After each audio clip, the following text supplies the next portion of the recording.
સાંજ પડતાની સાથે એક જ ટેન્શન કે ડિનરમાં શું બનાવવું. આજે મેં ફ્રીજ ખોલીને જોયું તો મારા હાથમાં મસ્ત ઝીણા ઝીણા રીંગણા આવી ગયા, એટલે મેં આવા 4 કટ કરી અને પાણીમાં એડ કરી દીધા.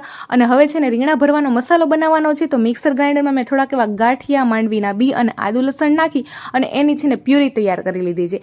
હવે આ બધા મસાલામાં છે ને આપણા ઘરના બેઝિક મસાલા કરવાના છે: હળદર પાવડર, ધાણા જીરું, લાલ મરચું, મીઠું, સ્વાદ અનુસાર ખાંડ, અને અહીંયા છે ને થોડોક એવો ગરમ મસાલો, ધાણા નાખી અને એને થોડુંક એવું તેલ નાખી દીધું છે બાઇન્ડિંગ માટે, અને બધું સરખાઈથી મિક્સ કરી લીધું છે. હવે બસ એક પછી એક મસ્ત રીંગણા મેં ભરી દીધા છે, અને અહીંયા ગેસ ઉપર મેં કડાઈ મૂકી દીધી ગરમ થવા. કડાઈ ગરમ થઈ ગઈ ને પછી મેં અહીંયા તેલ એડ કરી દીધું છે, અને તેલ થઈ ગયું ને એટલે જીરું હિંગનો વઘાર કરીને બધા રીંગણા એડ કરી દીધા. હવે રીંગણા સતળાઈને ત્યાં સુધીમાં અહીંયા છે ને મેં 2 ટમેટાને કટ કરી અને એની પ્યુરી તૈયાર કરી લીધી છે, અને બસ જે રીંગણા સતળાતા હતા ને એમાં એડ કરી લીધી, અને એને છે ને થોડીક વાર આપણે એમાં થવા દેવાની છે.